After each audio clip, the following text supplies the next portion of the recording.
Bonjour Max. Salut Sylvana. Max Jacot, photographe, poète, écrivain, graphiste, musicien, qui a commencé par la musique dans sa carrière artistique. Merci de nous recevoir dans ton atelier, un atelier qui a plein de vie et des histoires. L'exposition que tu vas présenter à la Galerie Thé Carmine, c'est un peu le chantier de ta vie, des moments forts de ta vie. Et donc, je voudrais que tu parles un peu de ta carrière, comment tu as commencé et entre la musique, comment tu es passé à la photographie et à l'écriture qui ne t'a jamais quitté, en fait. Oui.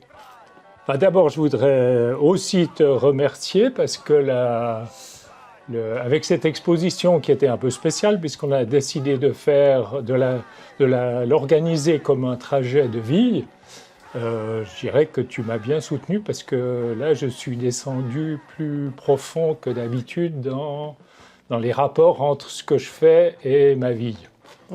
Donc, voilà, ça, c'était la première chose. Donc, j'ai eu un trajet de vie absolument pas planifié, tout à fait en zigzag. Donc, pour aller un peu vite, je me suis retrouvé dans des formations assez classiques, puisque j'ai fait en même temps que la Matu un diplôme professionnel de violoncelle, donc classique bien sûr. Et puis la maturité, c'était aussi une maturité classique, puisque j'ai fait du grec ancien, qui m'a énormément influencé. Surtout parce que on a eu un professeur qui nous a tous bouleversés, qui était Edmond Beaujon, qui était un helléniste qui a écrit beaucoup de livres, certains chez Gallimard, donc c'est quelqu'un qui était connu, qui était complètement sauvage. Il venait en retard au cours parce qu'il ne voulait pas rencontrer les autres profs. Parce que, par contre, il avait vraiment la passion des élèves, hein, bien qu'horriblement timide. Il n'était pas du tout à causer avec nous. Et puis, c'est comme ça, quoi. Il avait l'art de la transmission. Et lui, il faut dire aussi, c'est vraiment la Grèce antique. Hein. Il nous a toujours parlé de la Grèce, pas de l'époque des philosophes, mais 5 siècles avant, des mythes grecs, de toutes ces choses-là. Et nous, on avait tous la bouche ouverte, la bouche bée devant ce type qui nous racontait qui nous faisait descendre dans des choses fantastiques. C'était à Genève? Tu as fait tes études à Genève? Au Collège Calvin. Au Collège Calvin. Ouais. Donc ça a été extraordinairement important pour moi. Et alors le violoncelle aussi, mais j'ai eu un événement un peu typique de ce qui se passe dans ma vie. Justement, quand j'ai fait ce diplôme, je pensais peut-être me consacrer à la musique après. Et puis, il se trouve que j'ai eu des contacts avec des grands musiciens français en ayant fait un stage de musique à Nice en été. C'était des professeurs au Conservatoire de Paris. Et en fait, pour des raisons techniques, ils m'ont invité chez eux à Paris, de temps à autre, pour aller travailler là-bas. Et c'était complètement bouleversant parce que c'était une famille qui était d'une sauvagerie absolue. C'est-à-dire? C'était des espèces de voyous, mais distingués. Hein. Ils habitaient à Neuilly. Mais c'est une autre chose qui m'a marqué incroyablement. Et je dis sauvage parce que toute la vie qu'ils menaient était complètement... Moi, j'ai connu ces ambiances après dans le rock, mais pas dans la musique classique. Donc là, quand je travaillais, c'était la femme de l'altiste de ce trio Pasquier qui me faisait travailler. Et elle me faisait travailler d'une manière, puis il y avait tout un monde autour de la musique qui était complètement réel, je veux dire, qui était vraiment dans une espèce de joie de la vie assez érotique et violente. D'accord. Et donc, après, quand je suis revenu à Genève, J'avais un gentil professeur dont je ne vais pas citer le nom ici, puisque je ne lui ferai pas vraiment de compliments. J'avais un gentil professeur qui, quand je lui rejouais un mouvement d'une suite de Bach que j'avais travaillé avec Madame Pasquier, et il m'a tout de suite dit, mais c'est pas comme ça qu'on joue. Ah oui. Et donc là, j'ai compris. On était à une autre école. J'ai compris qu'il fallait que j'arrête la musique classique parce qu'on m'avait appris, enfin voilà, comme il faut pas, quoi. J'avais vu. En tout cas, pas dans cette filière-là. Et c'est plus tard que mais c'est une dizaine d'années plus tard, que je me suis retrouvé dans un groupe de rock et où j'ai retrouvé la même ambiance, même donc, à alors, l'époque du punk. Neuilly, hein, on était dans les années 70, 70. Ouais. C'était à peu près ça. Ouais. D'accord. Ok, donc alors, la musique, tu te dis, il faut quitter le monde de la musique classique? Oui, surtout parce que j'avais éventuellement pensé à le faire de manière professionnelle. D'accord. Et puis voilà, les choses se sont passées. J'ai eu un enfant à peine plus que 19 ans. Et il a fallu que je travaille. Et mon père, qui m'a toujours laissé ouvert, même si je l'inquiétais un peu, point de vue survie, avec tout ce que je faisais. Il m'a dit, écoute, si tu es marié et que tu as un enfant maintenant, peut-être que tu devrais quand même faire un petit peu d'université. T'en fais un minimum, ça t'aidera. Et c'est ce que j'ai fait. D'accord. Voilà, ça je ne vais pas détailler, ce n'est pas très intéressant. Mais donc, à ce moment, j'ai arrêté la musique classique. Mais j'ai tout de suite très vite commencé de faire d'autres choses. À cette époque, j'ai fait du théâtre de rue, différentes choses. C'était l'époque, j'étais un peu dans l'équipe du Bois de la Bâtie. Pas le festival, mais du Bois de la Bâtie. Et puis, voilà, donc après, je l'ai dit, je me suis retrouvé dans ce groupe de rock, qui était un des premiers groupes punk à Genève, en Suisse romande. C'est Film de guerre? Il s'appelait d'abord Technicolor. C'est Technicolor au départ. Et puis après, on a changé de nom. Et vous avez changé un film de guerre. Pourquoi ce changement? Oh, c'est des histoires stupides. À cette époque-là, en Suisse allemande, il y avait un groupe de filles qui s'appelait Kleenex. D'accord. Mais nous, on n'a jamais eu de rapport avec les grosses boîtes. D'accord. Mais elles en avaient. Et Kleenex leur a fait un procès. D'accord. Elles ont dû changer de nom. D'accord.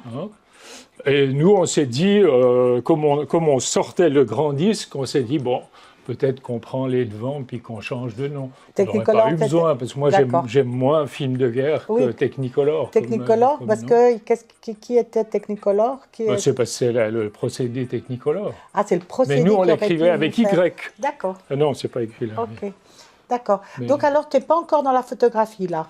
On est en 80? Ouais, alors la photographie, elle a un petit peu commencé quand je faisais du théâtre. Quand je me suis marié avec une Serbe, Marina, qui avait un vieil appareil russe qu'elle n'utilisait pas, donc elle me l'a passé. Et voilà, j'ai fait mes premiers essais de photographie. Mais très peu, tout à fait comme ça, je m'amusais à faire un peu de photos. Mais il y a quand même une anecdote qui est intéressante, parce que ces rencontres, finalement, ça fait beaucoup. Il n'y avait que les négatifs, il n'y avait pas de digital à cette époque-là. Donc j'avais fait 1 ou 2 films.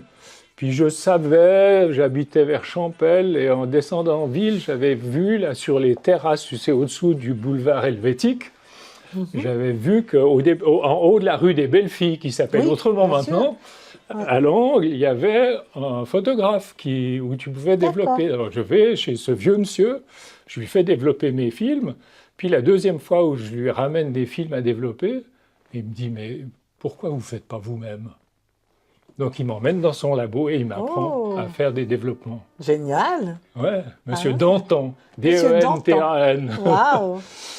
Et donc, voilà, j'ai commencé dans ma salle de bain, mais j'en ai pas fait beaucoup. Quand je montais des spectacles de théâtre, j'utilisais la photographie pour garder des traces pendant le travail, parce que le travail, la manière dont on travaillait était très importante. C'est photographie de plateau. Voilà. Le photographe de plateau, là. Donc, j'apprenais la photographie un petit peu, techniquement, mais c'était pour moi quelque chose de tout à fait annexe. Parce que c'est toi qui montais les pièces de théâtre. Ouais, d'accord. C'était ton écriture, c'était ton choix artistique.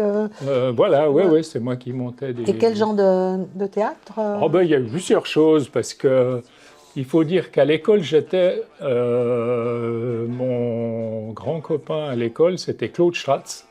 Ah oui. Et donc lui, très jeune, pendant qu'on était au collège, il a commencé à monter des spectacles avec des jeunes. C'était des fois des choses scolaires, mais des fois c'était autrement. Mais c'est tout avec des très jeunes, des amateurs évidemment. Et moi, je l'aidais un peu dans ce travail. Puis après, j'ai continué, c'est-à-dire qu'il y avait une certaine équipe. Lui, il a commencé un peu plus tard de devenir un peu célèbre déjà. Enfin, pas célèbre à ce moment-là, mais... Connu. Et puis, ça m'avait lancé là-dedans et j'ai monté des spectacles parce que comme j'avais fait du grec ancien, j'ai traduit 2 tragédies d'Euripide justement dans un style d'écriture qui était bien spécial. Mais on ne va pas parler de ça, c'est trop long. Oui. Mais c'est passionnant pour en voilà, faire. Donc ça, et donc, entre autres, j'ai monté Iphigénie à Aulis, à la salle Patigno. D'accord. Mais après, j'ai fait plutôt du théâtre de rue. D'accord. Alors voilà, on va arriver à ton rapport à la rue, ton rapport à cet univers rock, manifestation. On va parler aussi de la violence, parce que tu as un propos très personnel sur la violence. Et pour arriver justement à cette image d'aujourd'hui que tu composes, parce qu'il y a de la photographie, mais après tu fais des compositions, tu reprends, tu retravailles, tu recolores, tu zoomes, tu dézoomes. Donc, et toujours avec ce discours, si tu veux bien nous mettre un petit peu en lumière, quel est ton rapport et à la couleur, et à la violence, et au rapport humain, simplement, de cette rue, de cet intime, de ce public avec lequel tu batailles avec les mots, avec les images, voilà. Donc, oui, alors là aussi, c'est intéressant parce que je pense que j'ai toujours été pris et je me suis même enfoncé volontairement de plus en plus dans des sortes de contradictions, mais au sens dynamique, pour moi, c'est pas négatif. Parce que toute l'histoire de la rue, c'est clair que moi j'ai été élevé, je le dis des fois dans un des livres que tu as là, comme ça, j'ai été élevé comme un angelot. On m'a un peu forcé à être toujours gentil, à jamais déranger les gens, très suisse si tu veux. Ça c'était ma mère, mon père c'est autre chose, mais... Et puis, donc j'étais pas du tout, j'ai pas vécu dans la rue, je me suis jamais bagarré quand j'étais petit. Je sais pas ce que c'est que donner un coup de poing, zéro, et j'étais pas habitué à la rue. Mais j'avais pas non plus peur de ces choses-là. Et puis il y a eu plusieurs étapes comme ça, c'est-à-dire que j'aimais bien, j'ai toujours été, je faisais pas du tout de photos étant jeune, mais j'étais déjà photographe parce que j'arrêtais pas, j'ai toujours été un œil qui se promène et je parle pas forcément beaucoup avec les gens que je connais pas dans la rue, mais par contre j'avale tout ce que je vois et tout ce que j'entends, donc il y avait ça. Puis c'est clair que c'est au moment où je suis rentré dans le groupe rock que ça a été de nouveau... Enfin, il y a eu toute une étape de changement, tu l'as compris. Il y avait les mythes grecs qui sont déjà, pour moi, ça repose complètement sur la belle violence qui est un échange positif et qui n'est pas de la destruction de l'autre. Oui. Et sans parler qu'avant, je veux quand même le citer tellement c'est important, à l'école, la première fois qu'on m'a demandé de lire un livre et de présenter ce livre à la classe, j'ai pris un livre que je ne connaissais pas, je ne savais pas qui c'était, j'ai pris Dostoïevski. Et Et ben là, ça a été j'étais complètement bouleversé par ça. Et de nouveau, c'est aussi la violence. Bien sûr. Parce que j'étais un espèce d'ange, et donc je voyais, et c'était une nostalgie extraordinaire, parce que depuis tout petit, je détestais cette situation d'ange. Je détestais ça. Je ne supportais pas, mais je ne pouvais rien faire contre. D'accord. Et donc alors, là maintenant, on est l'ancrage vraiment de la musique rock, la photographie qui arrive, l'écriture en même temps. Non, l'écriture, c'est bien avant, j'ai toujours écrit. C'est ça, tu as toujours écrit. Depuis très petit, je les ai jetés maintenant, parce qu'il n'y a pas grand-chose d'intéressant, mais j'avais 20 ou 30 cahiers complètement remplis, mais déjà à l'adolescence. Très bien. Donc ça, mais ce n'était pas pour l'extérieur. Hein. C'était vraiment... Alors, je reviens à l'histoire, quand on parlait de la rue et de la violence. Avec le groupe rock, ça a été vraiment très important, parce que la plupart, ils étaient d'Annemasse, le groupe. Hein. Et on était Annemasse, à cette époque-là, c'était pas l'Annemasse de maintenant. Hein. Quelle époque, alors, justement? Fin 70. C'est fin des années 80, début des années 80. Début des années 80. Et oui, Annemasse n'avait pas... C'était voyou. Hein. Ah oui, c'était pas... C'était pas... Et là, moi, je suis tombé dans ce groupe, et j'étais le petit Suisse idiot. On jouait au Perrier, je ne sais pas, quelque chose comme ça. On sortait à 3 heures du matin. Le Perrier, un quartier vraiment chaud, le un quartier chaud d'Annemasse. Ouais. Et donc, on était là dans la rue à 3 heures du matin. Puis moi, je suis comme en Suisse, on peut aller partout. On ne se pose pas de questions comme ça. Et puis les copains qui n'avaient pas peur à l'occasion de se battre quand il fallait, mais ils n'aimaient pas spécialement ça. Donc des fois, ils me voyaient, on était dehors, je prenais une rue, ils me disaient « Non, tu vas... Viens, on va par là, on va là-bas. » Et puis, je comprenais petit à petit que j'étais un imbécile. J'étais un ange imbécile. Je ne savais pas que tu dois faire attention à des choses. C'est de la naïveté. Et plus je découvrais ça, plus je détestais ça. Je déteste cette naïveté où on croit que le monde est une espèce de plus ou moins paradis. Donc là, de nouveau, ça a été vraiment très, très important pour moi, parce que là, j'ai commencé à comprendre. D'accord. Et donc là, c'est le début de la recherche de tout ça. D'accord. Et donc, c'est là où la photographie devient importante, c'est-à-dire que tout ce que tu as avalé, comme tu disais tout à l'heure, toutes ces images de rue, etc., enfants, en silence, à un moment donné, tu as eu envie de les montrer, de les mettre vraiment en matière. Oui, mais ce qui est curieux, c'est que je ne pense pas que c'est pas la photographie qui a déclenché, parce que donc c'est avant que j'avais monté des spectacles. Et quand j'avais fait monter des spectacles de rue, dans ces spectacles-là, il y avait toujours une idée encore un peu discrète de la violence. D'accord. Et l'image, tout le travail sur la Suisse, moi je l'aime beaucoup, ce travail. Alors le travail, là on est dans les années 90, hein. Voilà, même 80, parce qu'il il est édité en 1990. Il a été édité en 1990 et l'exposition s'est faite au musée de l'Élysée. Oui, il y a eu beaucoup d'expositions, Manoir Martini, à l'Élysée. Elle a tourné cette exposition dans toutes les institutions importantes. Des galeries, et puis en France. Et donc, c'était un regard sur la Suisse. Alors, c'est intéressant quand même, parce que moi, je n'ai pas commencé de faire de la photo. On était un groupe qui sortait du théâtre, de mon équipe du théâtre, et on a décidé, parce que je pense que j'ai toujours eu une attraction pour le montage, c'est-à-dire d'entrechoquer des choses qui ne vont pas ensemble, ce qui revient certainement de voir l'histoire de la violence, en fait, parce que c'est bien ça, c'est d'avoir des chocs comme ça. Visuels, sonores, de mots. Avec les gens et tout. Avec les gens. Donc, on faisait pas des photos, on photographiait, pendant une année, on photographiait que des morceaux, des sols, des ciels, puis comme on était dans tout ce milieu de comédiens, quand il y a des gens, ils sont pris en studio. et après ils sont montés dedans. D'accord. Donc Et en tout fait, ça, c'était t'as Qt, toujours- il n'y avait pas de C'était- Photoshop, rien. donc c'était vraiment du collage, refotographié à chaque fois Voilà. pour en Ouais. faire une image finale, mais qui était un puzzle en fait, qui était une mosaïque.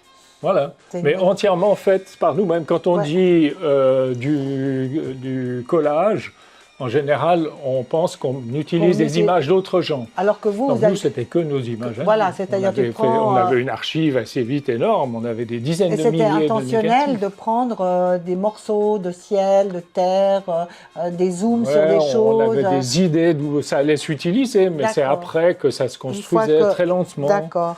Alors, Donc, ce que je veux dire, c'est que moi, j'aime beaucoup ce travail, et il contient bien une espèce de violence, mais qui est très sourde, très légère. C'est quand même sous une forme de beauté.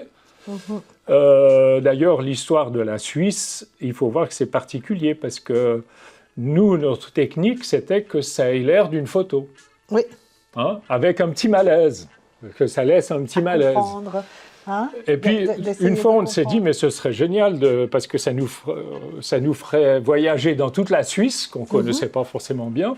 On s'est dit, ce serait génial de faire un livre sur la Suisse. Et donc, vous avez commencé à à ce moment, on s'est laissé aller dans le fantastique, ce qu'on ne faisait pas, sinon on ne se permettait pas. Ça, pour moi, D'accord. l'idée du montage, ce n'était pas de faire du fantastique, Ah, c'était de faire du réalisme. d'accord. Mais c'était trop tentant de déconner un peu, comme on dit, D'accord. et de rigoler sur la Suisse. Donc, Donc, alors, je pense qu'il y a oui, ça a été beaucoup dicté, d'affection pour la Suisse Ouais. et beaucoup d'ironie sur la Suisse Bien sûr. dans ce livre-là. D'accord. Mais la forme, elle est très classique. Oui, Et donc, c'est pour ça que pour moi, dans le théâtre, il y avait plus déjà un travail sur la violence. Le rock, évidemment, parce que ça, c'est Ouais, c'était vraiment c'est l'essence du le rock, choc, je dirais. Tu sais, moi, j'ai vu, c'est une chose qui m'a frappé, par exemple. C'est une chose que j'aurais jamais pu la dire plus tôt, mais les concerts, tu as des super beaux concerts où tu t'entends bien avec le public, parce qu'on était suivis par beaucoup de gens, puis on était on a joué dans toutes les prisons de Suisse, parce que c'était une époque un peu délirante. Et puis, dans des tas de petites villes, de villages autour de Genève. Donc, on a fait beaucoup de concerts. Et puis bon, la plupart du temps, c'était, ben voilà, tu sens que ce que tu fais, ça fait exploser les corps. Ça les fait, ils ne peuvent pas résister à danser, à sauter, à se battre avec plaisir entre eux, tous les pogos, justement, toutes ces choses-là. Mais moi, j'ai fait l'expérience à ce moment d'une chose extraordinaire que je ne connaissais pas avant, franchement. Je me souviens surtout d'un concert où en fait c'était en Valais, et puis le public, c'était, je ne sais plus, peut-être montait, je ne sais plus très bien. Mais le public qui était là, en fait, il y avait un groupe local qui jouait après nous, et donc les gens de là-bas étaient des fans de ce groupe, et eux c'était plutôt genre un peu hard rock, et nous on était plutôt punk ou new wave comme ça. Et donc, ils n'étaient pas contents. Ils ne voulaient pas vous écouter. Comme on était dans une forme extraordinaire, c'est fantastique. Je veux dire, moi, j'ai un souvenir, c'est presque plus beau que les Joyeux. concerts qui marchent, parce que tu sais que tu joues ton truc, quoi.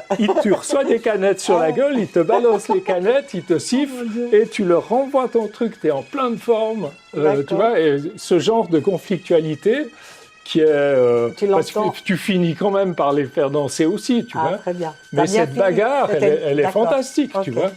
D'accord. Donc alors là, on est bien rentré dans le monde de la musique, etc.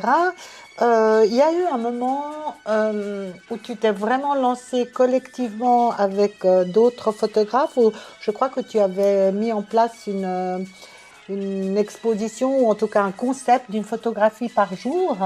Alors, je ne sais plus quelle année on est là, on est dans les années 2000. C'est il y a 18 ans, donc il faut soustraire. Ouais, c'est dans les années 2000, 2006 peut-être. Oui, c'est ça. Oui, c'est ça. D'accord. 2006. Et là, tu tentes une expérience avec d'autres photographes pour se donner comme contrainte une photographie par jour, et vous évoluez avec ce concept pour en faire des livres, pour en faire des expositions. Et Alors, au début, non, c'est vraiment c'est quand même, c'est pas tout à fait le début d'Internet, mais enfin, je veux dire, comme ça se fait sur Internet, là, euh, je veux dire, au début, c'était pour ça. Hein, c'était pour ça, on le mettait c'est-à-dire. sur un site Ah, c'était pour et on mettre sur n'avait un pas site. l'intention de faire des livres avec ou je ne sais D'accord. pas quoi. C'était l'aventure C'était parce que l'aventure, c'est assez dur de faire une photo, grande de faire contrainte, chaque jour des bien photos. sûr. Et vous étiez un grand collectif? Oh, au début, on était 3 ou 4, et puis Mhm. assez vite, on était une quinzaine, une Quinzaine. vingtaine. Puis Voilà. il y a eu des gens, il y a des époques où il y avait des gens d'un peu partout. Il y avait des Africains, Génial. il y avait des gens Donc, du nord du Canada. et tout ça a été mis sur un site où les gens pouvaient consulter les Oui, tu as photographies. toute l'infrastructure, comme Ouais. les sites qu'il y a maintenant, Ouais. beaucoup, où tu On était charges tes vraiment au photos, début. puis elles apparaissent dedans, Ouais. tu peux mettre un texte dessous. D'accord. Donc c'est après, ça a pris une certaine importance pour moi, mais à la longue, parce que, disons, sur le moment, c'était bien, parce que ça a complètement changé ma manière de faire de la photo. Parce que avant, je faisais quand même, comme ce livre-là, je faisais des séries. Des séries. C'est quand même la logique du photographe, enfin du photographe en tout cas qui a une Classique, vision d'être un peu connu ou éventuellement célèbre, c'est que tu fais des séries bien maîtrisées, puis après une fois tu travailles sur ça, et là quand tu c'était fais notre- chaque jour, tu laisses tomber. D'accord. Donc toute l'histoire de faire une photo chaque jour, c'est d'accepter les photos nulles. Ouais. Tu vois. Et on Donc les ça assume. change complètement Et on ton les optique. assume. Ouais. D'accord. Et donc, alors ça, c'est une aventure qui a duré quelques années. Oh, ben ça dure toujours. Là. Ça dure toujours. Maintenant, quand même assez vite, après quelques années, on a commencé de faire. La première chose qu'on a faite, c'était dans un village dans la Drôme, un petit village un peu dans la montagne, parce qu'on avait une copine photographe qui était là. On a mis 3000 images du site, qui avait été faites sur le site, dans un champ, un peu dans la montagne. C'était des cartes postales, hein, sur des bâtons à fondu. D'accord. Et on les a piqués dans un grand champ comme ça. Puis à la Ouais. fin du week-end, les gens du village prenaient les photos qui leur plaisaient. Ils allaient D'accord. cueillir les. Et ça, photos c'est une exposition annuelle dans ce village en France. Oui, quelques années il y a eu, mais Quelques années. c'était comme un petit festival d'un week-end. D'accord. Donc maintenant, le site web, c'est quand même ça qui permet de relier des gens qui ne sont pas au même endroit géographiquement, mais on tient beaucoup à faire des choses dans le réel aussi. Ouais. Donc voilà. Et là, on a fait un bon saut là. On est vers 2006, 2005, 2006. C'est là que tu commences à avoir des difficultés avec tes yeux. Tu as eu un problème ou c'est un peu après? Oui. Dans cette période? Les dates, je ne suis jamais très clair dans les dates. Peu importe, on est dans les périodes. C'est peu d'années après le début du site là, que j'ai commencé d'avoir des problèmes. Donc un premier œil dont la rétine a lâché, mais qui a été réparé. C'est celui qui est encore en état là. Oui. Et donc, toutes les histoires médicales, quand ça se passe, c'est pas très marrant parce que tu es sans arrêt en train tu dois regarder si tu n'as pas eu des ombres dans un coin de ton œil. Oui. Et puis des fois, j'étais à Bruxelles chez ma fille, chez Adèle. Et puis, je voyais quelque chose de louche. Quand tu as la rétine qui commence de bouger, ça te fait des éclairs à l'intérieur de l'œil. Donc je devais me dépêcher de sauter dans un avion, rentrer. Tout ça, c'est pénible, ça, les moments où ça se passe. Ouais. Et puis celui-là, il était réparé. Puis 2-3 ans après, l'autre a commencé. Et là, ça ne s'est pas très bien passé. Donc ils m'ont fait 4-5 opérations et ça n'a jamais marché. Et après, l'œil était out. Alors, c'est là que c'est devenu intéressant parce que... Comme je disais, pendant la lutte avec l'événement lui-même de la perte, C'est fatigant, c'est pas marrant de devoir toujours courir à l'hôpital et de faire attention à ce qui se passe. Tu vois. Donc, mais c'est vrai que très rapidement, une fois que j'avais perdu cet œil-là, puis c'est clair, quand tu perds un œil, tu te dis quand même que l'autre, ça peut venir aussi. Tu vois, c'est pas tout à fait... Tranquille. Et très très vite à ce moment-là, ma fille, justement, avait eu à Bruxelles pas mal de rapports avec beaucoup de migrants. Et donc j'en ai connu plusieurs. J'ai vu la vie qu'ils menaient, où ils passaient la nuit à tracer à travers Bruxelles pour essayer de trouver des petits boulots débiles, genre nettoyer un stade à 2 € de l'heure ou je sais pas quoi. Et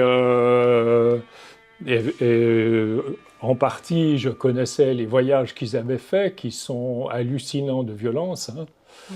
Et il y en a un grand ami à elle qui est mort, en plus. Sur la traversée? Non, une fois qu'il à était là. Bruxelles, parce qu'ils ne À vont pas, Bruxelles, ils vont même pas après, chez ils le ont médecin, pas ils ne vont pas chez... bien sûr. Quand ils sentent... Alors, juste qu'on comprenne bien, quel est le rapport, maintenant on parlait de ta perte de vue, en tout cas de cet œil, et tu parles de ces migrants. Oui, alors justement, quel est le... c'est là que j'ai... tu l'as compris aussi,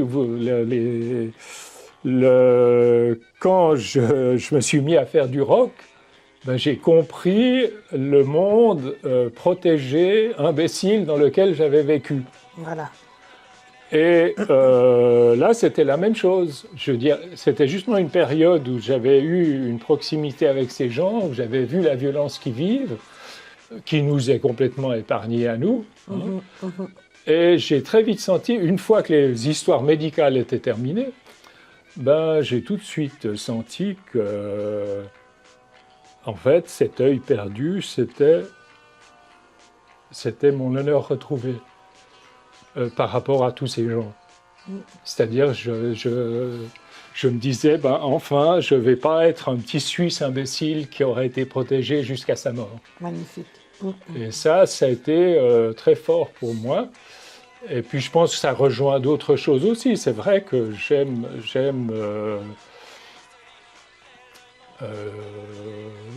bien les personnalités et les corps marqués par la difficulté.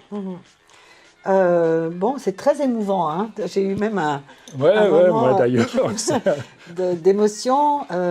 Je trouve remarquable ton approche de cette vie, de ces étapes, et tu en parles très très bien. Et c'est quelque chose de très précieux d'avoir des témoignages comme les tiens, comme le tien, comme ce chantier de vie que nous allons essayer de partager avec ce public genevois pour mieux comprendre en fait ces ruptures, ces fractions pour trouver la lumière en fait. En perdant la vue, en allant dans le sombre, on trouve une certaine lumière intérieure, une certaine vivacité, une certaine valeur de la vie.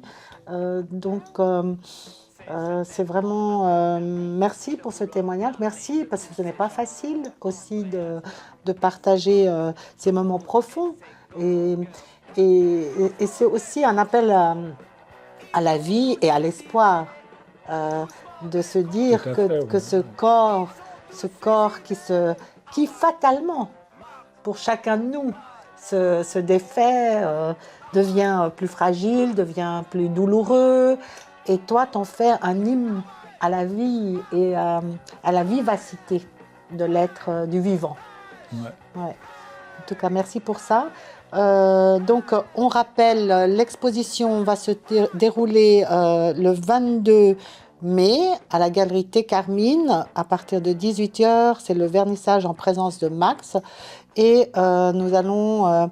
faire un petit tour maintenant de ces images, de ton univers encore, de ta petite forêt, comme tu l'appelles, devant ton atelier. Et puis, on se dit à tout moment. Et on va regarder aussi le processus de ton travail à travers tes écrans. Et on te laisse la parole. Merci beaucoup, Max. Ok, merci à toi. Oui, alors, nous sortons de ton atelier, Max, pour arriver à ce que tu appelles ta petite forêt, Voilà, ta forêt ouais. d'orties, etc. Donc, en fait, on va commencer à faire un peu le trajet de cette exposition. Donc, dans cette exposition, il y a le début de la vie, l'Angelot, ce Ouais. petit ange qui grandit et qui voit les choses. Donc, il va dans la végétation, il va dans la musique, dans le rock, et il va dans le nu.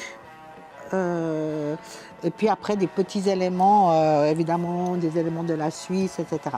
Donc là, on réunit deux éléments, c'est la végétation et le nu. Donc ça, c'est un lieu où tu te reposes, où tu médites, où tu réfléchis. Tu écris aussi ici? Ouais, c'est pas ici que j'écris le plus, mais je vois sans arrêt à travers les fenêtres. Voilà. C'est cet endroit. Hein. Et puis ce que tu aimes à dire souvent, c'est que tu aimes être de ce côté de ton atelier, parce que tu as un lieu qui est un peu plus privé de l'autre côté, mais tu préfères rester ici parce que tu as les passants et tu as ce train qui passe. Hein, on est au bord du passage du train et c'est un lieu où les gens passent régulièrement. Hein, et ça, c'est quelque chose qui t'anime et qui te moi, plaît. je pense que quand je descends. regarde comme ça, mais surtout quand on discute comme ça, je pense qu'une chose depuis tout petit essentielle, c'est toujours que les choses se mélangent. Et ça, tu le retrouves sans arrêt. C'est-à-dire que, parce que moi, je suis tout content maintenant d'être dans les plantes, mais ce que je vis avec les plantes, parce que j'aime bien leur énergie délirante, tu essayes de les écraser, de toute façon, elles repoussent, elles ressortent sous le goudron de la route. Donc ça, c'est une chose qui me donne beaucoup d'énergie. Je vais descendre. Et puis, Waouh. Oui, qui te donne de l'énergie. Et puis, mais si tu veux, avant, je suis pas très campagne, moi. Ouais, Je c'est suis pas plutôt très campagne. une végétation urbaine. Voilà. Ouais, c'est ça. Mais pour moi, déjà, justement, quand je vois ça, pour moi, les gens dans une ville, c'est la même chose que les plantes ici. Et j'aime bien être dérangé. Moi, j'adore dormir.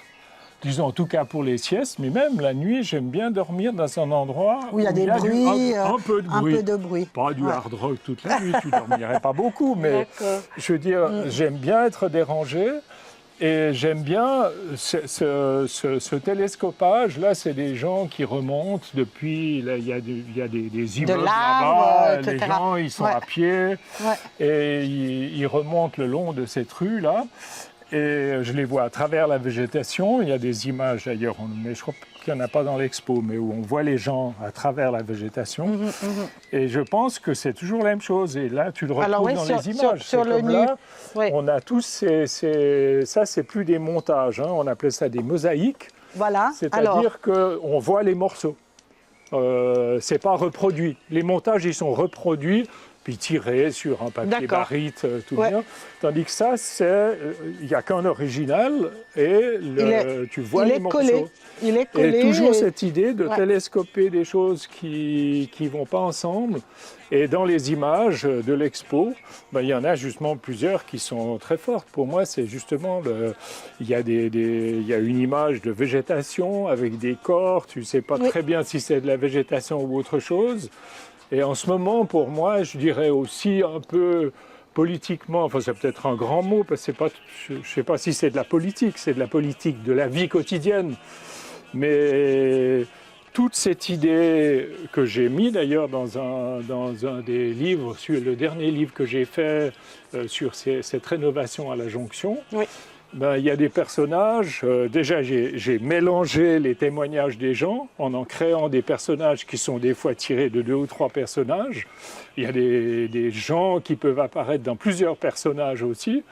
Mais il y a des personnages, il y a un castor qui raconte, il y a la ville qui parle.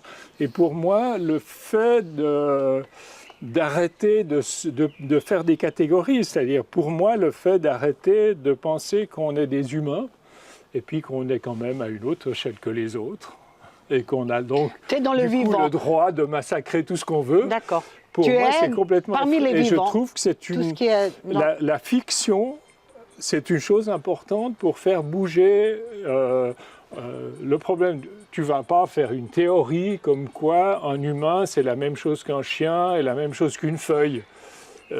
C'est pas très intéressant de faire une théorie rationnelle. Mais par contre, la fiction, elle a un truc extraordinaire, c'est que tu vas te balader dans des choses, tu n'es pas en train d'essayer de prouver, de dire « je suis sûr que c'est comme ça, vous vous trompez ». Non, pas du tout. Tu as mis un truc, tu balances un truc, une fiction, Ouais. mais elle t'éduque Elle a de la à force. recevoir des choses. C'est comme ça pour moi que pour moi, je pense vraiment beaucoup de choses dans toute ma perception, comme je l'explique maintenant, ça vient quand même des mythes grecs qui pour moi sont hallucinants parce que les mythes grecs, on en a retenu 4 ou 5 grandes figures. Oedipe qui tue son père et qui couche avec sa mère. Alors, les trucs qui faisaient bien plaisir pour faire des gros trucs médiatiques bien saignants, on les a retenus.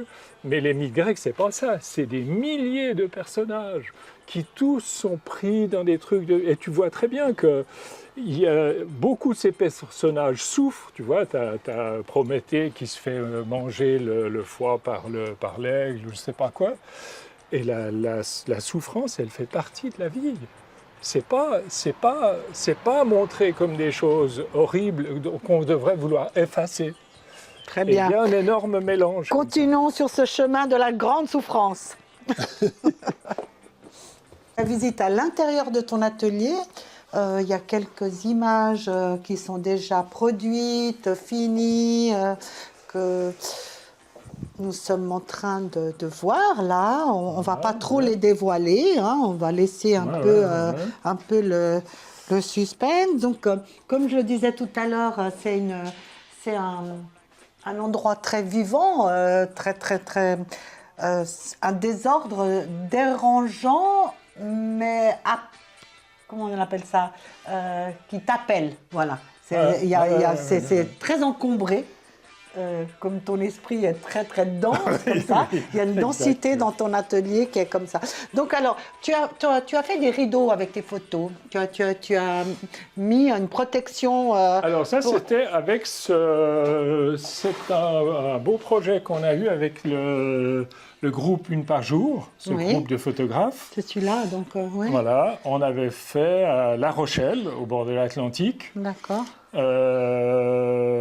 Un week-end, on avait exposé, on avait monté une histoire qui était assez intéressante. On était au moins 15 photographes à cette époque-là. On avait monté une histoire, parce qu'il y en avait qui étaient très loin. Donc, pour être tous dans la même heure, avec les décalages horaires et tout, donc un jour, à une certaine heure, chacun faisait une photo de ses pieds et du ciel. Ah, d'accord. Après, on les montait. Donc ça, c'était une fille qui est au Mali. Ça, c'était une malienne. On reconnaît les... Mais en fait, elle m'a avoué plus tard qu'elle s'est un peu plantée. C'est pas ses pieds. Parce qu'elle a pris les pieds. Après, nous avons... c'est toujours le même principe, une photo par jour, une par jour. Non, ça c'est autre chose. Ça, je sais plus. Ça, c'est la végétation. C'est pas ici, ça, je crois pas. C'est peut-être, non? Ça va, ça? Le mur, je me demande si c'est pas de chez toi. C'est ton atelier, ça, tu penses? Oui, c'est possible. Ça pourrait. Ça, c'est possible, ça pourrait. Donc là, on retrouve de nouveau les éléments de végétation. Là, on est dans quoi? Ça, c'est un travail qu'on avait fait, que j'avais fait pour Rousseau à l'île aux 13, quand il y avait l'anniversaire Rousseau. Ah oui. Donc, c'est des... Ouais. C'était des images liées à l'histoire de Rousseau. Ouais. Ça aussi, alors j'imagine. Bon, c'était juste pour montrer un peu, en fin de compte, que tu t'adaptes au lieu où tu es, où tu vis ta création artistique. Et du coup, tu mets les images que tu aimes bien d'autres gens, ta lecture. Et là, nous avons une table de travail qui est un travail important pour toi. C'est le travail justement de coupe de tes images. Pour le moment, ça fait un jour que je fais que de couper les grands cartons. Ouais. Je peux amener un grand carton, d'ailleurs, on le verra. Vous verrez. Ah ouais. Ah, Donc ça, voilà, tous les supports de photos, c'est simplement des cartons. C'est support Je photo, n'ai d'accord. pas fait de... Ok, Et donc, c'est là-dessus que j'arrive. D'accord. C'est pas très grand, hein. Je pourrais Ouais. avoir plus grand, mais ça c'est va déjà bien. pas mal, hein? Ouais, Et donc, d'accord. Bon, là, on est le carton. Là, je vois que tu as un ordinateur allumé. Et là, il y a des images qui défilent également. alors ça, c'est des images de ce projet que j'ai fait. Sur le chantier. Pour le livre, Ouais, le pour chantier, le livre. ouais, hein. Alors, le livre de chantier, donc, qui vient Mais là, d'être... puisqu'on est là, je vais qui te vient de passer un sortir, petit hein. coup. Tu vois, ça, c'est le... ouais, Ça, c'est le titre original. C'est le premier 45 tours punk qui a été fait en Suisse romande avec le Technicolor. premier 45 On tours était punk. le premier groupe qui avait fait Incroyable, ouais. Donc j'en parle juste D'accord. 10 secondes.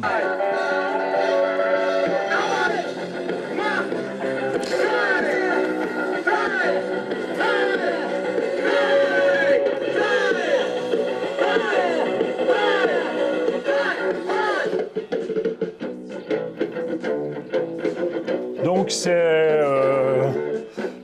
un morceau, c'est ce que ça vaut, c'est un spécialiste de la musique sur Internet qui avait écrit.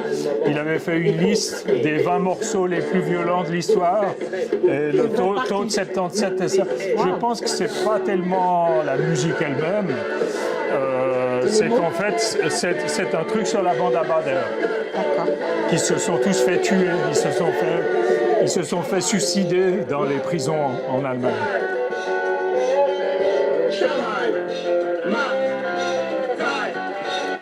Voilà. Donc alors, nous revenons à la musique. C'est ça, ton monde, c'est comme ça. C'est que la musique amène l'image, l'image amène la lecture, l'écriture, etc. Tout ça fait une grande patte de travail. Donc voilà. Oui, là, c'est vrai que ça a des fonctions bien différentes. Hein. Moi, tu sais, je te l'ai dit une fois pour cette exposition. Tu sais, l'exposition précédente que j'avais faite, que tu avais vue, j'ai vraiment travaillé sur l'image. Oui. Et puis là, on était parti sur l'histoire d'être plus sur un trajet de vie. Exactement. Et donc, j'ai commencé d'écrire des textes. Oui. Et pour moi, ça change complètement l'histoire. Ah bah oui. Je t'avais écrit une fois, souvent, c'est-à-dire les mots, ça oblige. Tu triches plus avec les mots. Ouais. L'image, tu fais du joli ou du frappant ou ce que tu veux, mais les mots, ça cogne différemment. On n'aura pas le temps de parler de tout, mais il y a cette dimension que tu as dans la dimension genre, hein, dans la relation genre. Tu as écrit un très joli ouvrage que tu dédies aux femmes qui savent t'effrayer, t'effroyer. C'est un oui, terme parce que j'aime bien inventer des mots. J'aime bien toujours m'autoriser complètement à manipuler les choses comme j'ai besoin, si tu veux. Et simplement, c'est parce que l'effroi, c'est autre chose que d'être effrayé. L'effroi, c'est mystique, c'est presque religieux. C'est pour ça que j'ai construit le mot effroyé. Effroyé. Donc, on va aller encore dans une nouvelle pièce. Alors, nous allons prendre le chemin de la pièce suivante, qui est en fait une pièce principale pour toi de travail. Oui. Hein, je pense que c'est une des pièces où tu passes le plus de temps. Le travail, il se fait à beaucoup d'endroits, mais en effet, c'est là que j'ai un très grand écran. Donc, il a bien fallu que je m'en prenne un, comme je vois de plus en plus mal. Oui. On peut faire un peu un arrêt sur image sur ta vue. Tu as la coquetterie de mettre sur ton œil aveugle une image par mois, par jour, je ne sais pas, ou par humeur. Par humeur. Et c'est tes photographies qui sont dessus? C'est tes photographies ou tu prends des photographies d'autres? C'est toujours mes photographies. C'est toujours tes photographies. Regarde, aujourd'hui, tu as un canapé. Qu'est-ce que c'est? C'est un... Alors, ça, c'est la rue... C'est à Bruxelles.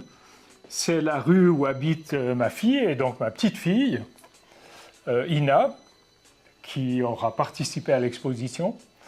Et justement, ça, c'est une photo dans la rue, parce que c'est une rue assez extraordinaire. C'est une rue qui est pleine de... C'est à Molenbeek, Et c'est une rue où il y a plein de grands hangars où ils rassemblent toutes les voitures d'occasion qui vont partir en Afrique. Ah, Donc wow. là, justement, si je me souviens bien, Parce que je vois pas bien. voilà, c'est des camions, tu vois, il y a des voitures dessus. Ah d'accord. Et J'ai puis, vu de loin, je croyais que c'était un canapé. Non, non, c'est un camion. non. Ah oui, oui, d'accord. Et simplement, ma petite fille, je lui ai fait un livre pour elle, avec des tas de photos qu'elle pouvait coller dedans, des photos de famille d'elle, ou de ses parents, ouais, de la famille, de l'Afrique, quand elle y va, et comme ça. Et je lui avais acheté des gros Posca, des petits et des gros Posca, pour qu'elle puisse faire ce qu'elle veut dans son livre. Okay. Et donc, la première chose qu'elle a commencé de faire, mais elle avait 6-7 ans, elle a commencé par, des fois, entourer les personnages, avec des grosses couleurs, du rouge, par exemple, c'est du rouge. Des fois, à tracer des visages. Et puis là, par exemple, elle a repassé, et dans l'exposition, elle a repassé une voiture sur un camion. Et dans l'exposition, c'est une photo de cette rue que j'avais faite, où on voit des gens assis, avec des arbres et comme ça. Et elle a repassé en rouge les arbres qui étaient dedans. D'accord. Et est-ce que c'est intentionnel, c'est-à-dire, tu as un message à passer ou c'est juste une humeur d'un moment quand tu colles cette photo sur cet œil? Il n'y a pas de... C'est une coquetterie, Non, c'est que, tu sais, quand ça s'est passé, c'était amusant, parce que franchement, dès que j'ai compris que je ne voyais plus, il y avait un problème. Non, la chose, elle a commencé avant, de manière très pratique. C'est que quand j'étais en train de perdre cet œil, mais qui voyait encore un petit peu, il voyait très mal. Et donc, il dérangeait l'autre œil. Donc il fallait obscurcir. Donc je me suis dit, il faut que je cache, parce qu'il m'embête cet œil. D'accord. Il voyait trop, du coup. C'était peu de temps avant qu'il arrête complètement. Et donc, quand j'ai vu ça, comme je suis photographe, j'ai pensé à prendre des images et les mettre dessus. Et là, il y a une anecdote qui est quand même... qui n'améliore pas une certaine irritation que j'ai contre les scientifiques, c'est que j'avais mis une photo déjà dessus.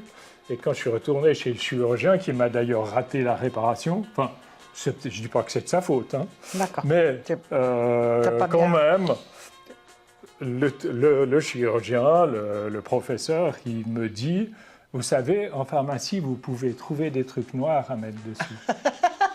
Oui, il n'avait pas ta dimension poétique. Il avait bien compris l'histoire. Ouais, vraiment. Alors, depuis que je le fais, des fois je mets des choses un peu provocantes, mais la plupart du temps, j'ai compris aussi avec le temps, j'essaye d'avoir des images qui se lisent un petit peu à distance. Voilà, très bien. Celle-là, elle ne se lit pas beaucoup à distance. Non, je te dis, c'était un peu... Mais moi, j'ai eu de la peine à la comprendre.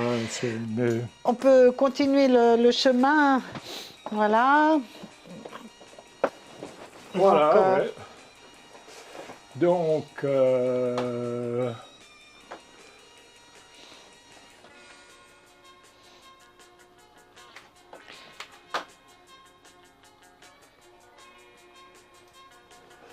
donc voilà, ouais, c'est ici que je peux travailler. Et puis... Là, c'est la sélection de l'expo que nous allons faire à la Galerie Thé Carmine. Voilà. D'accord. Ouais. Donc, je ne sais pas si on veut voir quelques images. Oui, on peut défiler quelques images, ce serait super. Voilà.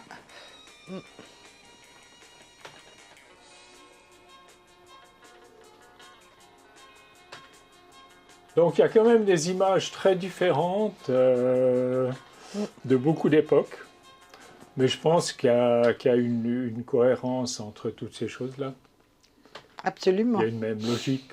Donc là, on voit bien justement les différentes périodes. Comment tu les as retravaillées? Parce qu'en fait, toutes les photographies aujourd'hui que nous allons exposer à la galerie sont retravaillées. On est bien d'accord moi, je veux dire que... Mais ça, je m'en suis rendu compte aussi récemment. Oui. Quand je faisais l'exposition précédente que tu as vue, j'étais quand même encore dans... Il y avait des photos que j'avais faites, que j'aimais beaucoup.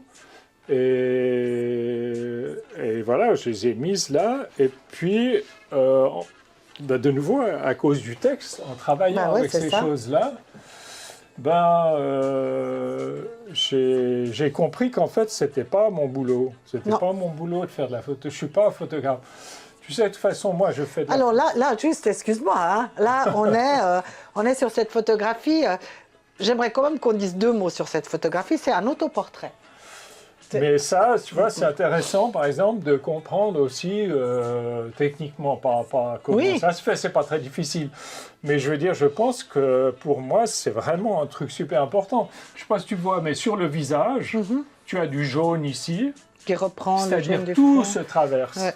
Tout se traverse. Les plantes se mélangent avec les gens, les ciels se mélangent avec les... Absolument. Voilà, là, on parle de mélange. De foule. Voilà. On ne va pas les montrer trop pour pas qu'on laisse quand même la surprise. Voilà. Donc, merci beaucoup, Max, de nous avoir merci à toi. consacré tout ce temps. De nous avoir levé le voile d'un début de compréhension de ce travail. Donc, je vous invite tous à venir le 22 mai dès 18h à la galerie T. Carmine, 10 rue des Maraîchers, où nous avons le plaisir d'inaugurer l'exposition Chantier de vie, chantier au pluriel, vie au pluriel, d'une seule personne, Max Jacot. Merci. Merci, Sylvana.